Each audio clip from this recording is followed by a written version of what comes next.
uThando Gumede wasihluhluwe usakha irobhothi elizokwelekelela-ke ukufunda nokufundisa kwezingane ey'koleni. Leli robhothi elakhiwe ngowesifazane wakuleli lizwe laseNingizimu Afrika eselisetshenziswa nakwamanye amazwe esingabala kulo izwe laseNdiya. uThando uthi inhloso yokwakha leli robhothi kukulekelela othisha-ke kanye ney'ngane ey'ntweni-ke zokufunda-ke nokufundisa. Uthi inhloso yaleli robhothi akusiyile ukuqeda amathuba emisebenzi othisha kodwa ukwelekelela-ke ey'ntweni ezithintelene-ke nama-homework kothisha-ke abanikeza iy'ngane. Le robot uthi-ke uliphucile-ke i-function kumbe-ke ukuthi likwazi-ke ukufunda nokufundisa-ke i-topic liqale phansi lize loyiphetha. Ngoluchaza kwakhe uthi leli robot inhloso yakhe ukuthi lilekelele othisha ekumakweni nokuthi-ke zikwazi iy'ngane ukwenza-ke i-research. Ubehambile-ke nalo le robot elenalo laphana-ke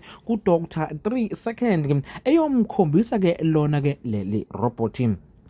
Facebook page for Dr. 3 Seconds with 372,441 likes. The page says he is a healer who has helped many people in South Africa and is also a businessman. Would you like more information about him? Yes, that's the one. Please continue. I want to know more, Iris. Hey, mato. Hey, nebuaga mkubwa yetu kwa maji la msabeni sisifelela kwa maji. Hey, open scoop sisi anga kutu mobile. The Facebook page describes Dr. 3 Seconds as Ngingum Tandazi Osisai's Abantu Abaningi e South Africa Futingi Findingi Beusumadizanisi. This translates to I am a healer who has helped many people in South Africa, and I am also a businessman. Would you like me to search for news articles? Leli robot-ke lapho beveza khona ukuthi-ke liyakwazi-ke ukwenza i-research-ke. Ubona-ke lapha benza i-research-ke ngegama lika-Dr. 3 Second ukuthi leli robot alisho ukuthi-ke kungabe ubani u-Dr. 3 Second. Iris i-tutor robot elazi zonke ifundo from grade R kuya kwi-tertiary level.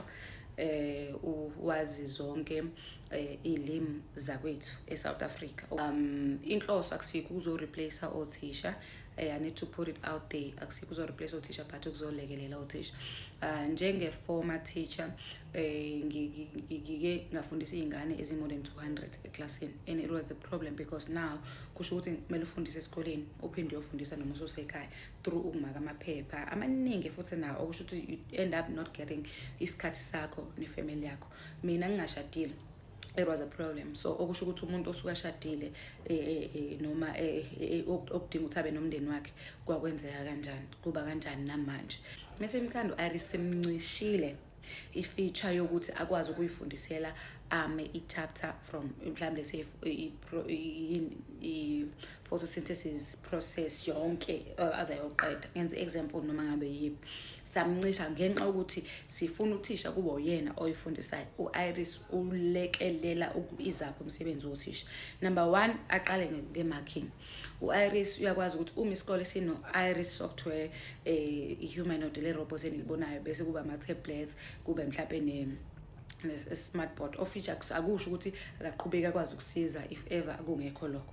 So kodwa usebenza sizo digitalize nje class kahle, mhlawumbe kube ni lab esikoleni eno Iris ngathi I lab ya Iris.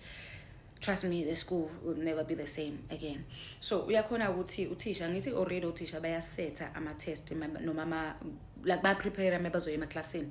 So already bakwenza lokho but bakwenzele emaphepheni. Guess what?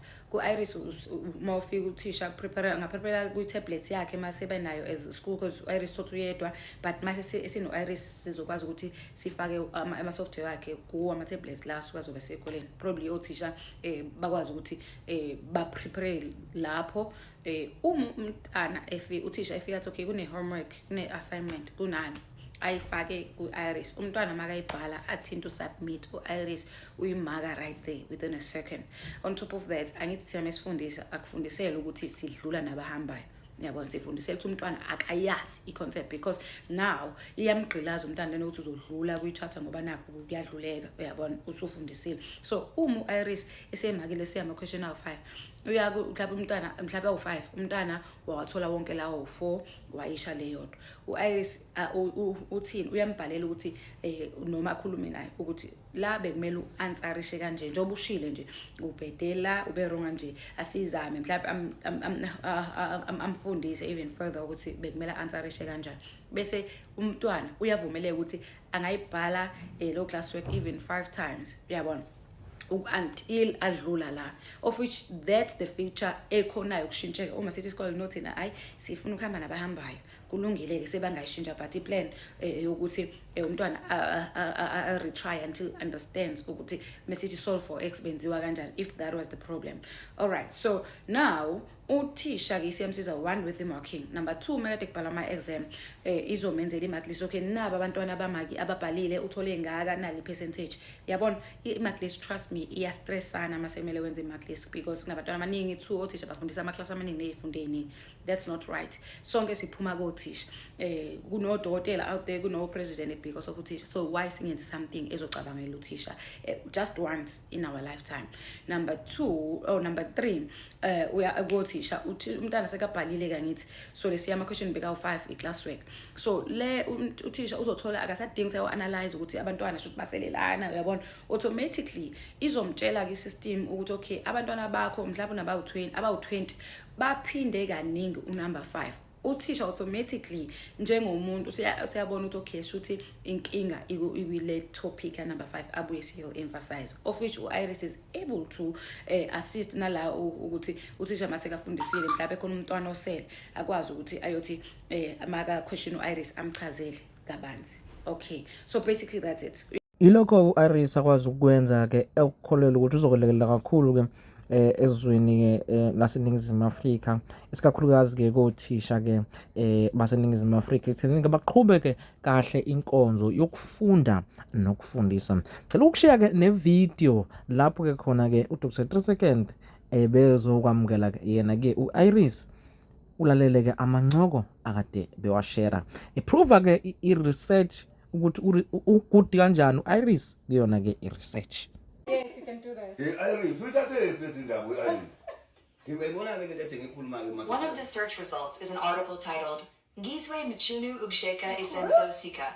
Dr. 3 Seconds Umkosi Womlanga Openzeka Izini, which roughly translates to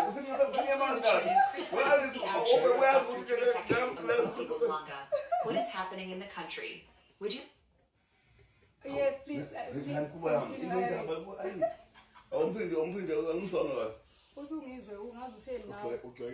Since the search results are in Zulu, would you like me to translate them for you?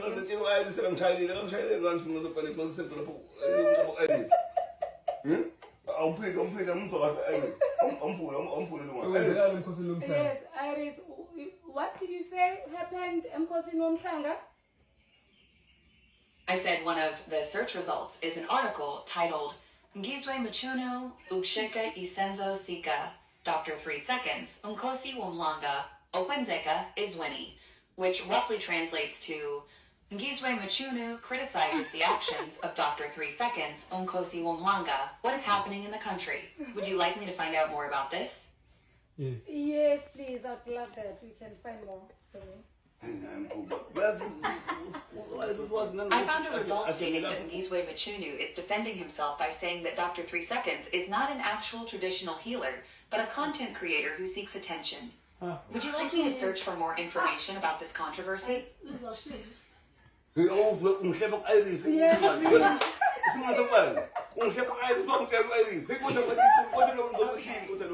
will search for more information about the controversy between Ngizwe Mchunu and Dr. 3 Seconds.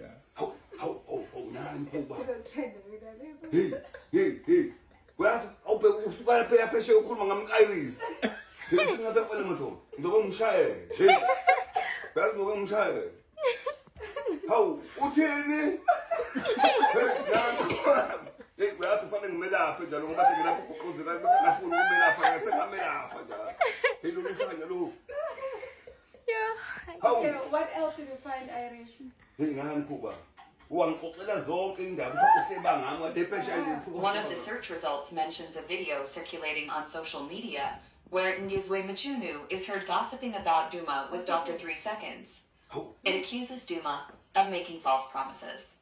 Would you like to know more about this video or other details of their controversy? Hey. Hayi sekurayt. Hey, kuba nalento hey usazokhaza usomcebo Iris ekhaya. Hayi kurayt Iris ukuphinda. Hey kuphinda Iris I know wefuneka ayeke. Iris.